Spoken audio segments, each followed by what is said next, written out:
You see the picture right at the side down there? Those are lymph nodes. The yellow bits are called lymph nodes. Lymph nodes are drainage system for cancer cells as well as drainage systems for bacteria. That's why some of you, when you get flu, you get lymph nodes underneath your chin. Alright? These are how it looks like. It looks a bit like fat, alright? And there's easy access to ultrasound nowadays, which means that if you have abnormal bleeding, if I have a 50-year-old coming to my room with abnormal bleeding, the first thing I do, I run up an ultrasound. I can diagnose this very quickly. I don't need to send you for very fancy MRIs, no need to do an ENC on all of you. I mean, if I have abnormal bleeding, I can do a scan and sort of have an idea what's happening. Because the normal lining of the womb should look like this. You see the 3 lines on there? Very neat and nice lining. The one over there has cancer. So inside the womb, which is actually a bag, isn't it? The lining of the womb is completely distorted. So we can diagnose things by a simple test that's done in the clinic, known as an ultrasound. Ultrasound can be done in 2 ways. We're going to tuck in from the bottom, and it gives us very clear images nowadays. And as I've said earlier on, okay, endometrial cancer is increasing is because we have patients who are getting bigger, obesity, alright, okay, who have never been pregnant because they want to delay childbearing. Patients who have been on medication for breast cancer also have a slightly higher chance of getting womb cancer.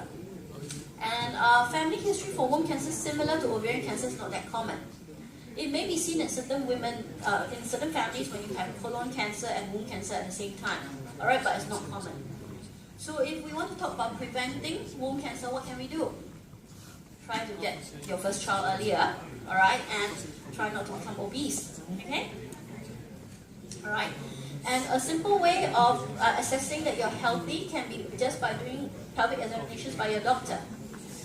I'm not sure how many of you in this room have been to a gynae before, obviously not the men, but then the girls. How many of you have been to a gynae? But a gynae, besides doing pap smears, we also do pelvic examinations, which help us assess the size of your womb, assess whether or not your ovaries are swollen. So this is a simple test that one can do to make sure that everything is going on well. And this is just for your information, but these are examples of what else we can do for diagnosing womb cancer. Alright, this is known as a hysteroscopy. Remember I told you hystero means what? Hystero means uterus, isn't it?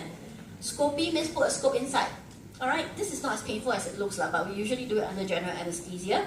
It means I put a small little scope into the womb and look inside the womb. And from there I can diagnose. Can you see the picture down there? Those are endometrial cancers.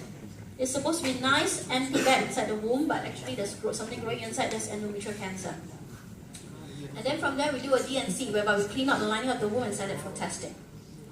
Alright, so I've come to the end of my talk, and this is my take-home message for endometrial cancer, or otherwise known as womb cancer. Alright?